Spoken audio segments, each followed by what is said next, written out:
The default on loans with collateral has worsened in the fourth quarter of 2020. The Statistics Department of the Central Bank of Nigeria disclosed this in its fourth quarter credit condition survey report.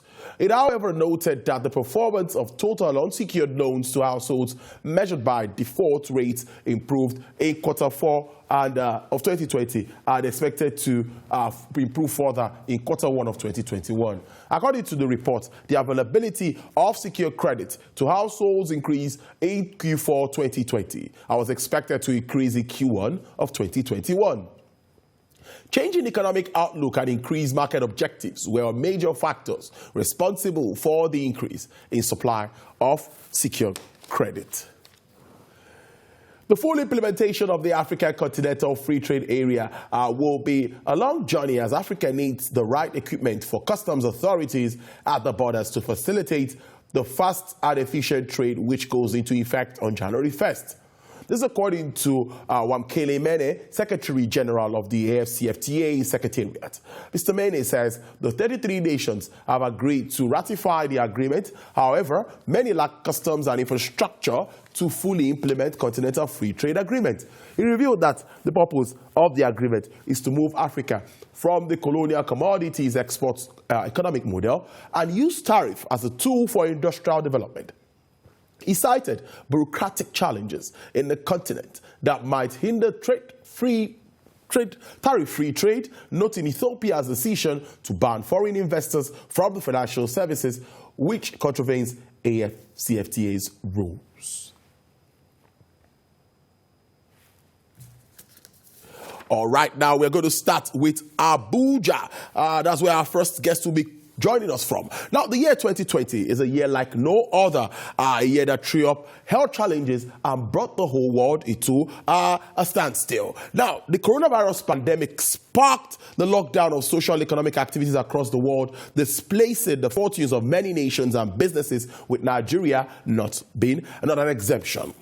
Aside the disruption caused by COVID-19 pandemic and the EndSARS protests, which major challenges faced by business community in the outgoing here, some challenges that affected businesses are liquidity crisis, forex crisis, sharp exchange rate depreciation, high energy costs, insecurity, inconsistency in policies, regulatory uncertainties, and a lot.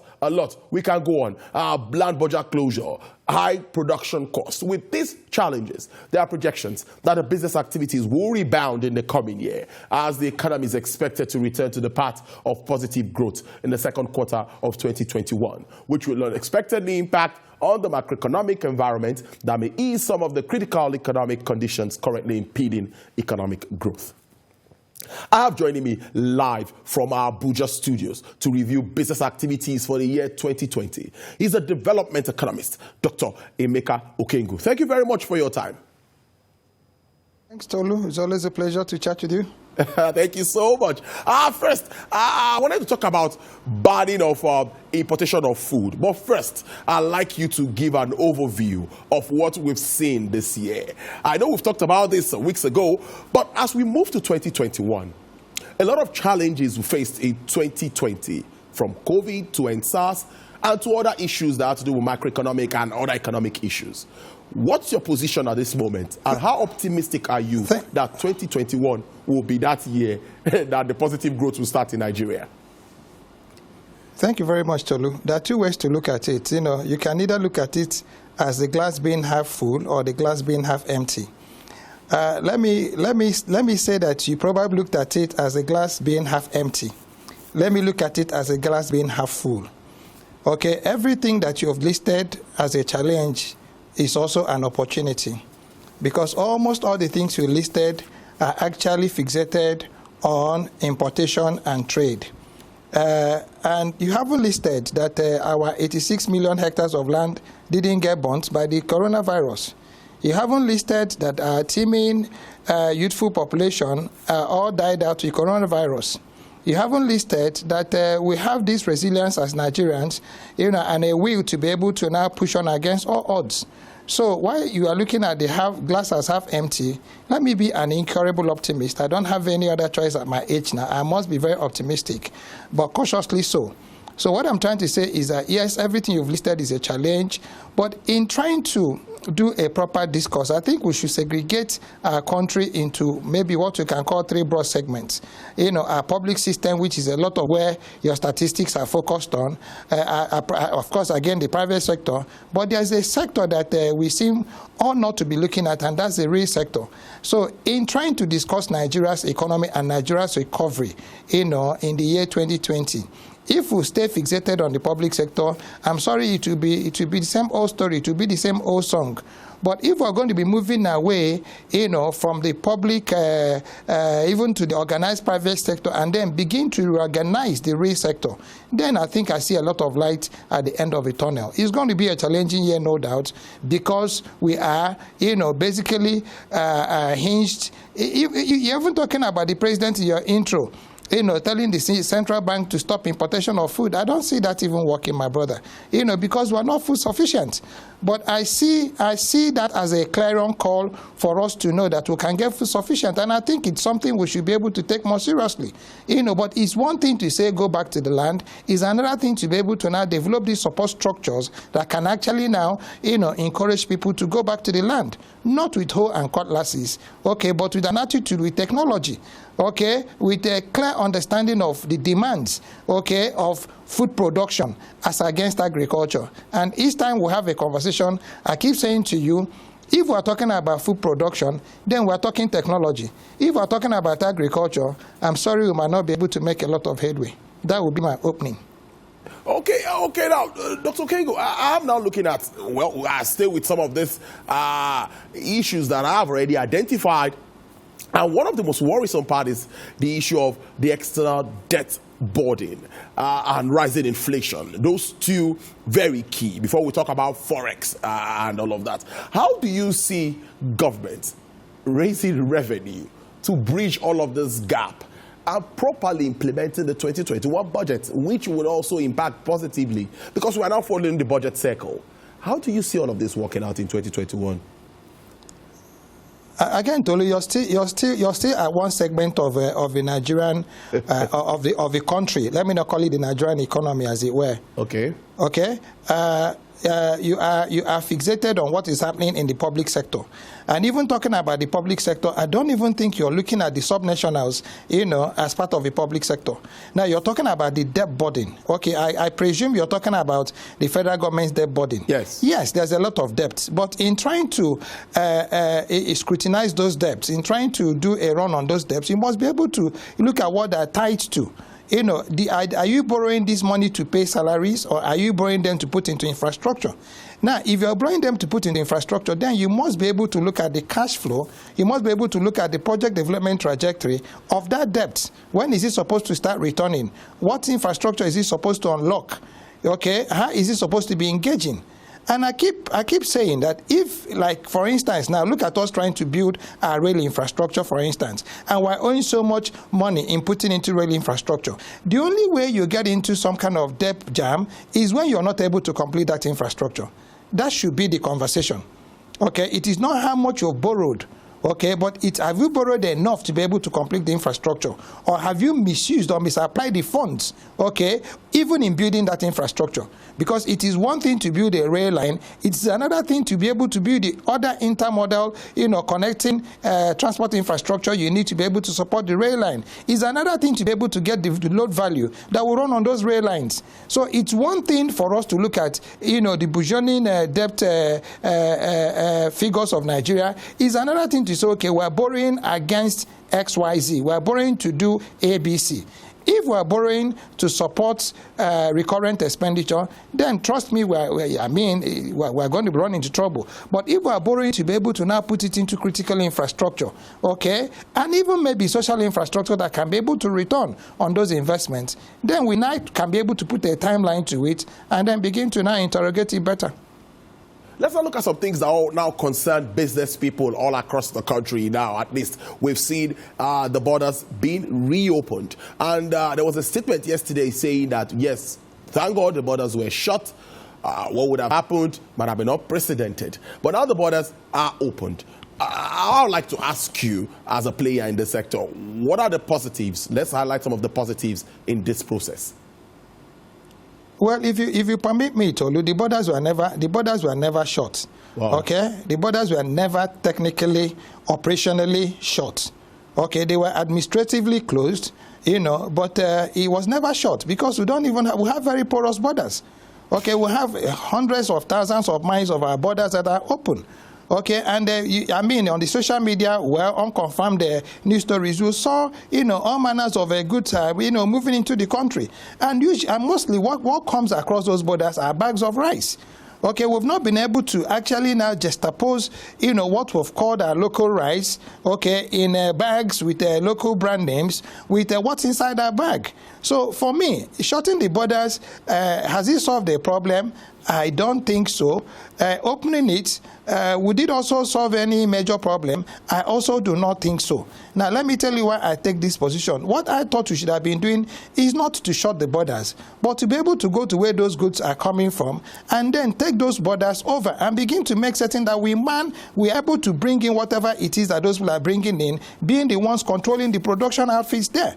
Okay, remembering that every country that borders Nigeria, depends on Nigeria technical as it were. So I don't think that the primary, source of those goods come from these countries. They are just routes into Nigeria. So if you're saying that you shut borders, okay, we've shut borders for about 2 years. What have we benefited? Apart from the fact that we have now started, maybe getting self-sufficient. I don't know, because self-sufficiency is another word I would take with a pinch of salt, because self-sufficiency will mean that everybody is affordable. If you have rice all over the place and you're not able to afford it with your minimum wage, then we're not self-sufficient. Self-sufficiency, will be tied to affordability. That's what I think. But I think what it is, we have signed the African Free Trade Agreement. What it basically spells is that your borders are going to be open. You're not going to be the one to determine what can come in and what can't come in except that contraband. Okay, the moment the African Trade Agreement protocol allows that good and service across your border, you will be failing, on the terms of agreement by refusing those things to come into your country. So what you need to do is for us to be able to get more competitive. That's the argument. That's what I'm struggling to put across here. If we put into perspective, okay, now proper production mechanisms in Nigeria that can begin to use our local technologies, that can begin to use our local manpower, that can now begin to now meet standards that can help us to begin to now, cut our own market shares, get a seat in that table, then we're good to go. We'll be encouraging people to bring goods into the country. But we are not, because we are not productive, because we have not been able to develop a proper productive system, that can be able to support our economy. This is why we are scared, when other people are bringing things into our country. What's trade? If you're bringing and I'm taking out, it becomes a matter of a balance of trade. So it's not a question of shutting your borders. It's a question of what you can take across your borders. Tolu, that's the point I'm trying to make. Yes, clearly understood. Now, Dr. King, I'm also looking at, I spoke to the DG, Director General of the Lagos Chamber of Commerce and Industry, and he raised issues, because now I'm going back down to business people now, what they face, what they've been facing, and what they've been talking about. Now, they talk about overlapping functions of some agencies of government, like the customs, when they check in the ports, when people move out with their goods, they still stop. There's a special task force that comes to check. So now all of this, according to business people, slows down business and impedes growth. Now, what would you say? What should be done with regards to agencies?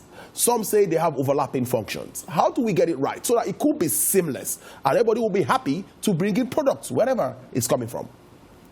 Well, totally, again, you're right. But are we talking about people who are trading? Or are we talking about people who are producing? That's the question we must ask ourselves. Are you talking about producers or traders? Okay, if you're talking about traders, which is the target of this is where you now get your multiple taxations. Okay, now all across that value chain.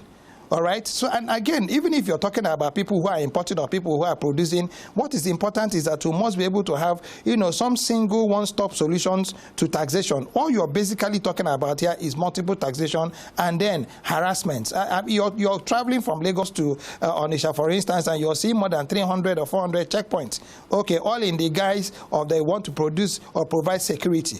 I do not see where in this day and time, people carrying guns and then sitting under a tree can be able to provide security in this day where you can be able to get drones, in this day where you can be able to get technology to begin to scan your area, in these days where people are using, helicopters to be able to mine their skies. So it's all about these extortions that are not encouraging business. But I'm saying to you, we are getting to that pushback point. And this is, I think, the benefit of what COVID-19, I think has occasioned in Nigeria. A lot of Nigerians are getting very impatient, and a lot of Nigerians are demanding for the right things to happen. We are no longer as complacent and as a laid back as we used to be. I think that's a very major advantage for me. What government should do is what government should do. Play that key role to produce or provide that enabling environment. That's all that is key to government. The moment you remove, that role, and then they want to now start playing in providing funds, providing this, no, that would be very, very improper. I don't even think that government should enter into heavy infrastructure. Okay, I think that what government should do is to be able to create this environment that makes it possible, and it can only be done when we have a right justice system. That's what we get in this country, and then we get our country running again, where you can actually go to complain that something has happened to you and you get justice. That way, if you put your goods on the road and the person who is not supposed to be extorting from you, extort from you, you can get justice. This is where we have a challenge, in the Nigerian economy. No matter how much you want to, re-engineer or streamline, if you don't have a quick justice system, if you don't have a system, a service delivery system, okay, that is true and just, we're going to be having problems, Tolu. Okay, Dr. Before I let you go, we've seen this aggressive move by the central bank to improve production, agriculture, pharmaceutical space, and of course even the textile space. All through the year, we saw a lot of impact, a lot of support from there. But I want to ask you, in regards to impact, or how long will the transition period be for us to really get to feel the impact of all of these processes, all of these interventions? Well, to start with, the central bank is not, it doesn't take risks, okay? The central bank doesn't take risks. So I don't have a lot of applause for what's happening in the central bank, all right? The central bank just gives loans. Okay, they are providing money, and they're making certain that commercial banks are now, hedging these funds, are providing securities for these funds. Until we have a central bank that's able to think projects through and then begin to produce or provide patient capital, we're not still there. Okay, so when you talk about central bank aggressively giving loans, at what percent? People are getting loans at 0%, at LIBOR rate of 1.52%, okay, and these are businesses that are supported by clear business plans, business development, plans, bankable studies, okay, that are funded through green funding or through patient capital. So for me, yes, the central bank can make all the provisions it makes. The moment it's a loan, then you stand a chance of people not being able to, either qualify to get that loan. A lot of people have business case studies for NISAL. I mean, how many of them are getting the money? A lot of people have applied for it. How many people are getting the money? And then those who are getting it based on what business studies? That's the point I'm trying to make, my brother. If we're going to be thinking this country, thinking it through and thinking out of where we are, we need to change our style. We need to change our rules of engagement. Okay, first and foremost, the central bank, to what extent, what relationship with the central bank and the subnationals? Each time I speak to you, Tolu, I keep asking you this question. Have we been able to build that synergy where the man in your village and my village understands that there's a program, okay, that links the federal system to the state system, to the local government system, and that it is linked to land and it is linked to production. And that we're talking about these volumes, okay, that are now nationally determined. Do you understand what I'm saying? So that if you don't do that and everybody is now playing this, oh, give me money, I'm a farmer. Everybody can be a farmer. And if you know, there's a very thin line dividing those who are into farming and those who are into mining. It becomes a seasonal and a recreational thing. But if we are able to develop the proper framework, a holistic framework about our country, now, where the funding comes in should be a program of its own. Okay, who does what should be a program of its own. It is not every fund that you give that must be a loan. Some of it must be patient capital. Some of it must be the business development funding. Okay, all right. Some of it will now have, terms of maybe 3 years or 5 years or even longer. Then that way you now have, a proper bouquet of a development program that can be able to support your economic growth. All right. On the final note, what kind of 2021 do you see as we move on? Dr. Okego, let's round up. What about 2021? We see with all of this uncertainty. I see a very bright one. I see a very bright 2021. I see one that is going to be tough. People are going to adjust, okay? Yes, it's going to be bright. I see a very bright. It's going to be tough at the beginning, no doubt about it. But by our nature, we are very resilient people. Tolu. We are going to adjust. Okay, it's for people to know that it's not business as usual. Everybody is getting more conscious. I mean, it's all about you now. It's your health is in your hands, your wealth is in your hands, your survival is in your hands. True. Okay, so this is what going into 2021, people are going to be taking their destinies into their hands. I see a bright 2021. I'm optimistic. Dr. Emeka Okego, development economist. Let's leave it on that positive note. Thank you very much for spending your afternoon with us, and compliments of the season again. Thank you, Tolu.